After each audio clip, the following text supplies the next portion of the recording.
Hello दोस्तों, welcome to Efforts. तो guys, आज के सेशन में हम बात करेंगे how to fill declaration form, जो कि हमारा IIT-JEM केमिस्ट्री का रिजल्ट आ चुका है, जैसा कि आप सभी को पता है। और इस समय करंट टाइम में आप सभी लोग काउंसलिंग प्रोसेस के लिए इन्वॉल्व हो रहे हैं। तो जो भी कैंडिडेट हमारे पार्टिसिपेट हैं हो रहे हैं काउंसलिंग प्रोसेस में, उनके लिए सबसे ज़्यादा इंपॉर्टेंट ये सेशन होने वाला है। तो यहाँ पे हम बात करेंगे कि हमारा डिक्लेरेशन फॉर्म उसमें दिया गया है, उस डिक्लेरेशन फॉर्म को कैसे भरना है। तो उस पॉइंट पे हम आज इस सेशन में बात करेंगे, बहुत ही इंपॉर्टेंट होने वाला है। तो अगर आप थोड़ा सा भी मिस्टेक करेंगे डिक्लेरेशन फॉर्म में, तो आपका फॉर्म कैंसिल हो जाएगा। इसलिए आप लोग इस सेशन को पूरा देखिएगा और जैसे भी हम बता रहे हैं उस तरीके से आप लोग इसको फॉलो करिएगा। तो चलिए हम बात करते हैं डिक्लेरेशन फॉर्म जो आपके काउंसलिंग प्रोसेस में इन्वॉल्व होने वाला है, तो उसको कैसे फिल करना है। आइए हम उस पर बात करते हैं। तो आपके सामने डिक्लेरेशन फॉर्म कुछ इस तरीके से आया हुआ है, जो कि हमारे जो भी कैंडिडेट हैं, चाहे केमिस्ट्री स्टूडेंट हो चाहे किसी भी सब्जेक्ट हो, उनके पास एक डिक्लेरेशन फॉर्म इस तरीके से आया हुआ है। तो सभी के लिए ये वीडियो बहुत ज़्यादा हेल्पफुल होने वाला है। तो चलिए हम बात करते हैं डिक्लेरेशन फॉर्म फिल कैसे करना है। तो सबसे पहले यहाँ पे आप सभी को क्या करना है, नाम फिल करना है। तो नाम अगर हम बात करें तो नाम, जैसे कि अगर डिक्लेरेशन फॉर्म है तो यहाँ पे ये इस तरीके से दिया जाता है, इसलिए दिया जाता है ताकि आपने जो भी डाटा यहाँ पे हमने ऑलरेडी फॉर्म में फिल किया है, वो सारी चीज़ें आप अपने से डिक्लेयर करिए कि हमने ये सारी चीज़ें, जो सेल्फ अटेस्टेड बोलते हैं इसे, कि हमने जो भी सारी चीज़ें यहाँ पे फिल किया था इस काउंसलिंग प्रोसेस में, वो सारी चीज़ें हमने सही दिया है। तो उन सारी चीज़ों के लिए यहाँ पे डिक्लेरेशन फॉर्म दिया गया है। तो आपको यहाँ पे सबसे पहला काम करना है, नाम फिल करना है।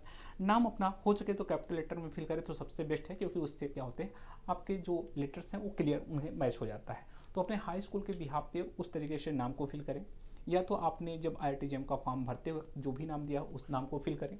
तो ज़्यादा बेस्ट ये रहेगा, जो आपने IIT-JEM का नाम उस समय IIT-JEM के एडमिट कार्ड में जो नाम है वही नाम फिल करें यहाँ पे। तो उसी सीक्वेंस में फिल करें, ये नहीं कि आगे आप कास्ट लगा दें कुछ बाद में करें, ऐसा कुछ नहीं। कोई भी चेंजेस नहीं करना है, जो भी आपके एडमिट कार्ड में नाम है उसी यहाँ पे अपना नाम भरिए। यहाँ पे इनरोलमेंट ID अपना डालिए। इनरोलमेंट ID फिल करने के बाद अपना क्वालिफाइंग डिग्री, आपका जो भी डिग्री है, चाहे BSc हो चाहे आपका BTech हो, जो भी आपके डिग्री है, जो आपका ग्रेजुएशन की डिग्री है, उस चीज़ को यहाँ पे मेंशन करिए। ठीक है। तो उसके बाद यहाँ पे सेमेस्टर ईयर दिया गया है, इसमें आपको कैसे फिल करना है। आपके पास कई सेमेस्टर हो सकते हैं, किसी का 4 साल का कोर्स होगा, किसी का 3 साल का कोर्स होगा। तो इस तरीके से अगर आपके पास सेमेस्टर वाइज है तो ठीक है, नहीं तो ईयर वाइज है तो ईयर वाइज आप मेंशन करिए। ठीक है। अगर आपका सेमेस्टर हो या ईयर वाइज, जैसा कि यहाँ पे पब्लिक के फॉर्म में दिया है, अगर सेमेस्टर वाइज है तो सेमेस्टर वाइज डालिए, अगर ईयर वाइज है तो ईयर वाइज डालिए। अगर कुछ लोगों का ईयर वाइज होगा तो ईयर वाइज डालिए।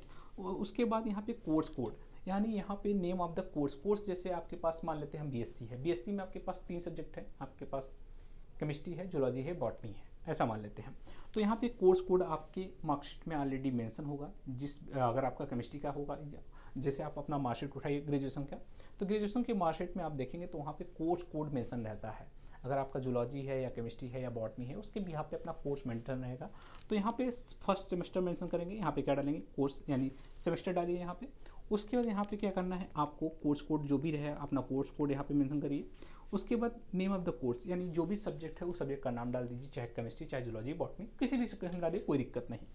उसके बाद यहाँ पे अगर आपका उसमें और सारे कोर्स हैं तो उसमें उसके नाम डालिए, कोर्स कोड डालिए यहाँ पे, फिर उसका नेम डालिए। यहाँ पे कोर्स कोड अगर हमारे पास 3 है तो तीनों का अपना इस तरीके से नाम भरते हैं। तो एक जूलॉजी, एक बॉटनी, एक हम केमिस्ट्री डाल देते हैं इस तरीके से। तो यहाँ पे कोर्स कोड सबका मेंशन है आपके मार्कशीट में, उसे देख लीजिए। फिर सेकंड सेमेस्टर या सेकंड ईयर का डाल दीजिए। सेकंड ईयर में आपने कौन कौन से सब्जेक्ट लिए थे, उस सब्जेक्ट के कोर्स कोड और उसके कोर्स नेम यहाँ पे आपको मेंशन करना है। उसी तरीके से यहाँ पे आपके पास जो है उसका डाल दीजिए इस तरीके से। इसी तरीके से आपके पास थर्ड ईयर के हैं, थर्ड ईयर में भी आपने जो भी कोर्सेस हैं लिए हैं, यानी उस कोर्स के बारे में डाल दीजिए।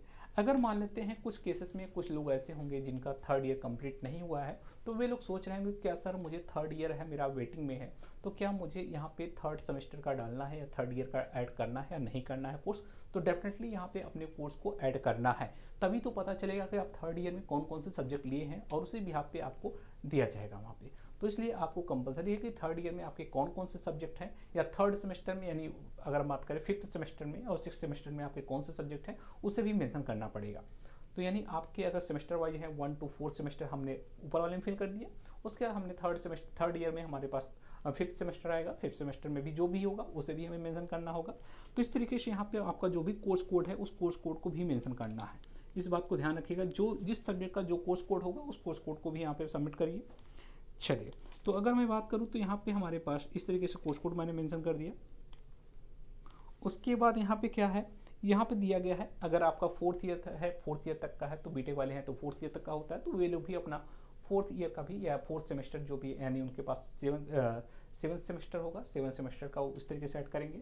तो इस तरीके से अपना सब्जेक्ट प्लस कोर्स कोड जो भी है वो मेंशन करना है। कैपिटल लेटर में फिल करिएगा तो ज़्यादा बेस्ट होगा, थोड़ा सा अच्छे से लिख करके इसे प्रिंट आउट निकाल करके करना है, ठीक है। प्रिंट आउट निकाल करके अपने अच्छे से फिल करके उसे अपलोड करना है, इस बात को याद रखिएगा। अब यहाँ पे हमारा दिया है क्वालिफाइंग डिग्री सर्टिफिकेट। तो अगर आपके पास जो भी बीएससी डिग्री है, चाहे बीटेक डिग्री है, जो भी आपने क्वालिफाई किया है, अगर आपको डिग्री मिली है, डिग्री हमारा अलग होता है, मार्कशीट अलग होता है। अगर आपको डिग्री मिली है तो उस डिग्री को अगर आपके पास है तभी यहाँ पे डालिएगा सबमिटेड, यानी तभी सबमिट कर सकते हैं, यानी आपके पास है या नहीं है, तो इस चीज़ को मेंशन करिएगा। अगर नहीं है तो नॉट सबमिटेड, तो यहाँ पे नॉट सबमिटेड वाले पे क्लिक करिएगा, ठीक है। अगर आपका क्वालिफाइंग डिग्री या मार्कशीट की बात करें तो सेमेस्टर और ईयर वाइज जो भी आपने इसमें सबमिट किया है, जो भी आप दे रहे हैं, फर्स्ट ईयर सेकंड ईयर का जो भी मार्कशीट आप सबमिट कर रहे हैं उसको मेंशन करिए हमने, यानी कौन कौन से सबमिट किए हैं। यानी अगर हमने सबमिट किया फर्स्ट ईयर और सेकंड ईयर का तो फर्स्ट ईयर और सेकंड ईयर सबमिट करिए। अगर आपने तीनों सबमिट किया है यहाँ पे, तो सबमिट किया है तीनों ईयर के, तो यहाँ पे मार्कशीट बात कर रहा है, क्वालिफाइंग डिग्री मार्कशीट, यानी मार्कशीट की बात कर रहा है। अगर मार्कशीट में आपने first semester, second semester, third semester, fourth semester, तो 1 to 4 लिख दीजिएगा इस तरीके से, 1 to 5th semester, 1 to 6th semester, जो भी आपने सबमिट किया उसको यहाँ पे मेंशन करना है। अगर सबमिट नहीं किया है तो आप डाल दीजिएगा यहाँ पे नॉट सबमिटेड। नॉट सबमिटेड वाले पे आप बता दीजिएगा नॉट सबमिटेड, इस पर क्लिक कर दीजिएगा। और इसके बाद फर्दर यहाँ पे I hear declare that I am an Indian citizen, तो यहाँ पे यस करना है, डेफिनेटली हम इंडियन हैं। उसके बाद जिस तारीख को भी आप इसको सबमिट कर रहे हैं उस तारीख का अपना डेट डाल दीजिए, प्लेस अपना जो भी आपका नियर बाई, आपका जो भी तहसील हो, जो भी इस तरीके से अपना लोकेशन अपना ऐड कर दीजिए। उसके बाद अपना यहाँ पे सिग्नेचर कर दीजिए। तो इस तरीके से इस फॉर्म को फिल करना है। चलेगा इस, तो अगर मैं बात करूं तो इस तरीके से इस फॉर्म को फिल करके इसे अपलोड करना है, वहीं पे जा करके पहले इसका फोटो खींच करके स्कैन कर लीजिएगा और फिर उसी जगह पे अपलोड कर दीजिएगा, ठीक है। तो इस तरीके से इसे अपलोड करना है, इस बात का बहुत अच्छे से ध्यान रखिएगा। चलिए, तो गाइस ये सेशन अगर आप सभी को हेल्पफुल लगा है तो उसके साथ साथ अगर आप सभी को कुछ भी इन्फॉर्मेशन चाहिए तो हमारे साथ जुड़े रहिएगा। इसके साथ साथ एक इम्पॉर्टेंट पॉइंट और है, जो भी हमारे CUT PG एस्पिरेंट है या हमारे IITJEM एस्पिरेंट है, तो आप सभी के लिए एक चैंपियन बैच स्टार्ट किया गया है जो कि 24 मार्च से स्टार्ट हो चुका है। तो आप लोग बिल्कुल देरी ना करिए, फटाफट जाकर के उस लाइव बैच को ज्वाइन कर लीजिए। चलेगा इस, क्योंकि जो भी आपके जूनियर्स हैं उन्हें भी इन्फॉर्म कर दीजिए, क्योंकि आप लोग तो अब IITs में पहुंच गए हैं, जो जूनियर्स हैं उन्हें इन्फॉर्म कर दीजिए बैच स्टार्ट हो गया है। चलिए गाइस, तो ये हमारे टॉपर्स की लिस्ट है। तो चलिए आज के लिए बस इतना ही गाइस, तो मिलते हैं नेक्स्ट लेक्चर में। आज के लिए बस इतना ही। Thank you and happy learning. Bye bye.